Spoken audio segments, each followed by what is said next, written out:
Hey everybody, Brian here at Acne Be Gone. So yesterday we made a video on which was the more crucial factor to contributing to clear and healthy skin, diet or exercise. Well, diet won.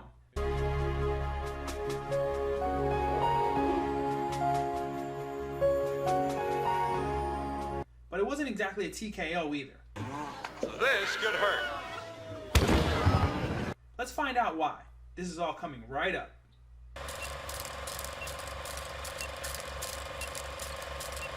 So first, let me start off by saying that the majority of acne is caused by some kind of hormonal imbalance. And these hormonal imbalances can be triggered by a variety of different things. Stress, puberty, medical conditions. They can be triggered by improper diet. For women, it can be triggered by their menstrual cycle or even by pregnancy. The way that exercise balances out your hormones is that when you exercise, you're producing a variety of different hormones at the same time, while cutting down on others. For instance, while producing dopamine, you're cutting down on cortisol. You also produce a lot of endorphins, serotonin, but now when we're talking specifically for the skin, whenever you're exercising, you're producing more circulation of blood to the skin cells, which helps nourish the skin, while simultaneously it stimulates the formation of collagen, which is what supports the skin and ultimately slows down the aging process. And it's what gives your skin that nice bounce to it. Now, diet addresses the hormone imbalance from a different angle. Foods can either balance your hormones or they can throw off your hormones. One of the most well-known hormones that diet is known to affect is your insulin levels. And as we all know, the production of insulin also stimulates the production of sebum, which is another name for the oil on your skin. Now, really high spikes in insulin can be caused by carbs or sugars. If you're eating a well-balanced diet, like a lot of vegetables, some fruit, proper proteins, and specific types of carbs, then your insulin levels are going to be more well regulated. But if you're eating a lot of sugary foods, a lot of fast food, Yeah, I'd like 6,000 chicken fajitas, please. a lot of fried food, And somebody get me some lard, preferably Crisco. then your insulin levels are going to spike. They're just going to whoop, whoop, whoop, whoop. And this spike in insulin is what stimulates your sebaceous glands to produce more sebum. More sebum means more of a probability of the pore being clogged. More probability of the pore being clogged means more probability of getting a zit.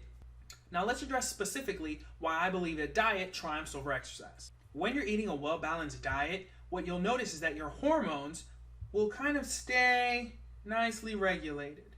There won't be any bloop, big spikes in that insulin.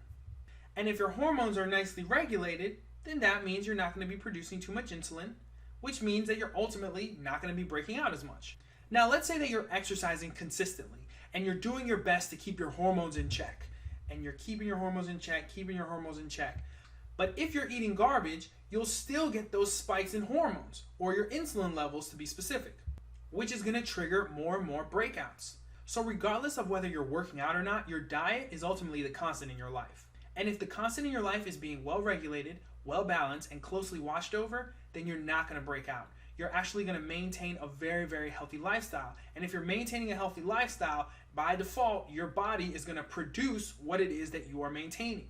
So if you're maintaining health, your skin is going to be healthy. If you're maintaining an unhealthy diet, then your skin is going to be producing unhealthy skin. Like I mentioned in yesterday's video, when I was younger, I used to exercise all the time, very active. When I was young, in my teens, and even in my 20s. But my diet was ultimately very, very poor. And because of that, my skin was also being produced in a very poor fashion. So by default, diet will always trump exercise. But remember, it isn't exactly a TKO either. Exercise is also a very, very crucial and important factor to contributing to clear and healthy skin. If you're exercising constantly, as I mentioned before, you're going to be producing all these types of hormones that are really, really good for you.